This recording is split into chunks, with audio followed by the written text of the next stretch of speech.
I was here in Alabama today to speak to the Business Council about preschool education as an investment. As an investment in the children of Alabama, as an investment in Alabama's future, and as an investment that will yield returns for business in Alabama. And there's a lot of documentation that you shared with us today. Share just a couple of those statistics, if you could. I think it's important to understand that not investing in preschool education is one of the reasons that we have such large achievement gaps, that we have many of the problems that drive up the costs of government. And those problems include escalating costs of the criminal justice system, high costs of school failure, high health care costs because of people engaging in risky behaviors and poor health-related behaviors. So we pay a lot, probably on the order of 10 times what it would cost us to provide high-quality preschool for these problems, and they keep growing every year. And I think business people understand that this has important consequences for them. Has important consequences for their customers' ability to buy the things they sell. It has important consequences for their workforce. Right. If you have a workforce that can't read, can't do math, you're not very competitive. If you have a workforce that can't get along with each other, you have real productivity problems. And in today's competitive global economy, you have to be thinking about your workforce and how it compares to workforces overseas.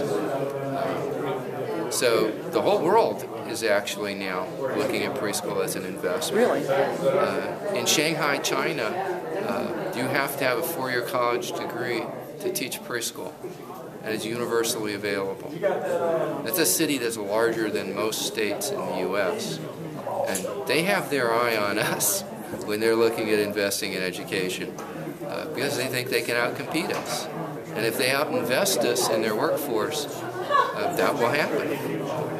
The reason America had the best workforce historically was because we did a better job of investing in that workforce. Now we're falling behind.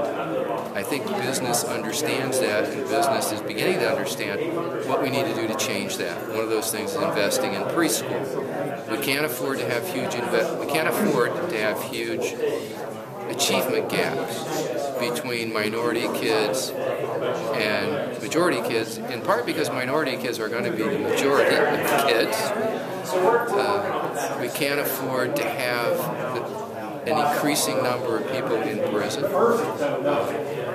Are you optimistic when you come to Alabama? Do you see light at the end of the tunnel for us? Do you think do you see some progressive moves towards fully funding our voluntary pre-K? Alabama has a huge advantage over a number of other states. First advantage is that the first-class pre-K program, voluntary pre-K program Alabama already has, is very high quality. And if you don't have a high-quality program, you're not going to get the economic returns. That you're starting out with a high-quality program means you're starting in the right place. What Alabama needs to do is make that available to more kids. And from what I can see, the business community in Alabama understands that. And so the next step is to really get the political support to drive the enrollments up without cutting the quality. And that'll be the key to success.